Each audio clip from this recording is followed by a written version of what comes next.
Quite a tense moment indeed. The riot police in their vans are just up there ahead. We are being pushed back. Apologies. They were We are now expecting being severely trouble pushed back and by the they police. got it. Bear with us. Night after night, caught in the middle of disorder in Dublin. We're Irish! We fight! We will take this country back! And this is what police are protecting. Behind these walls is City West, Ireland's largest migrant hotel. Almost 800 rooms with up to 2,000 asylum seekers. Anger out here after the alleged sexual assault of a 10-year-old girl. I came up here tonight wearing pink to support this girl. I'm a young woman here, standing here on my own, and I was pepper sprayed twice.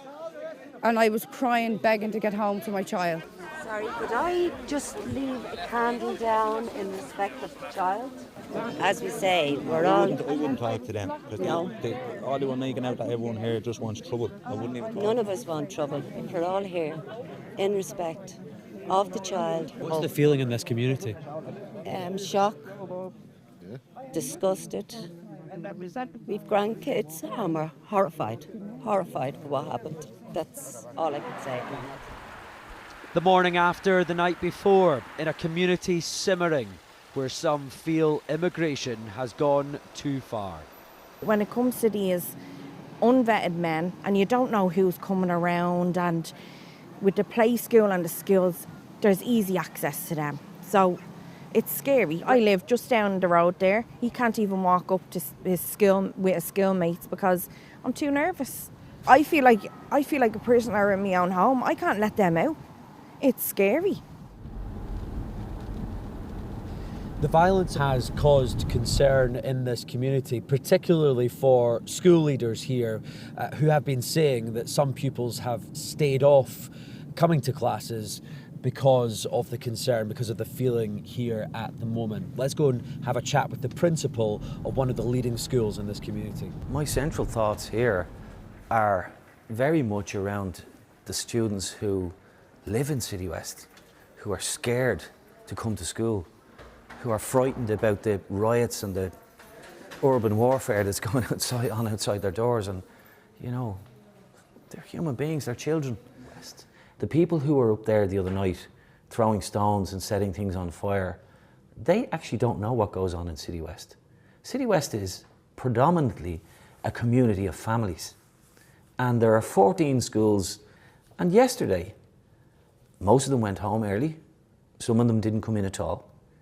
The day before they went home early, they got the word and the warning that there was going to be trouble, so they locked themselves in their hotel rooms, and they experienced extreme trauma while what was going on outside unfolded. Such a case as these would naturally make people really scared and really worried, and I can understand people's fear and worries.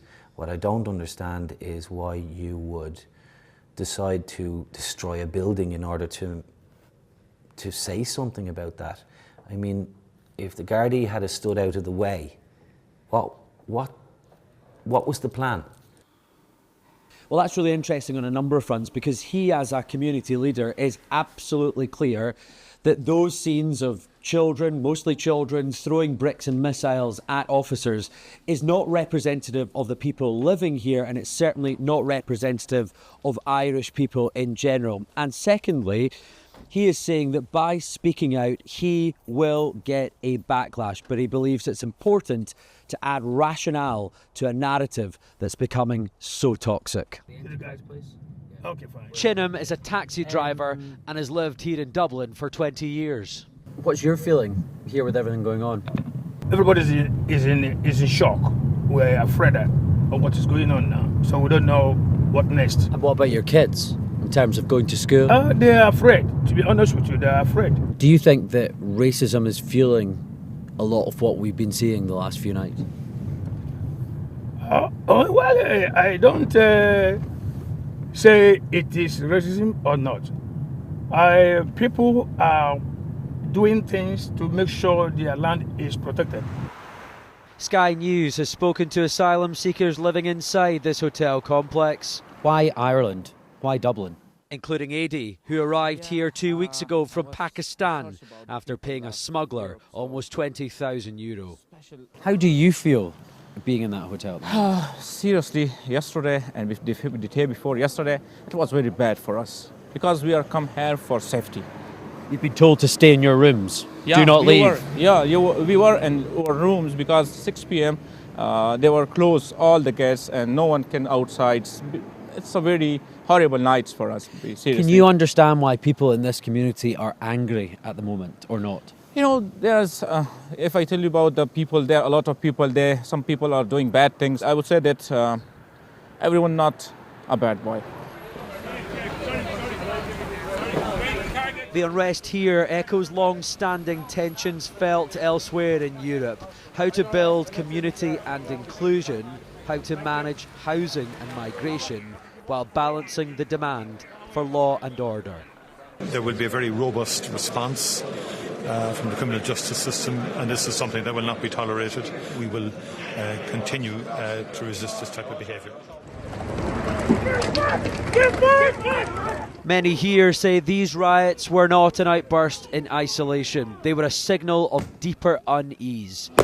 Ireland's task now is to decide whether to contain the anger felt by some or confront what fuels it.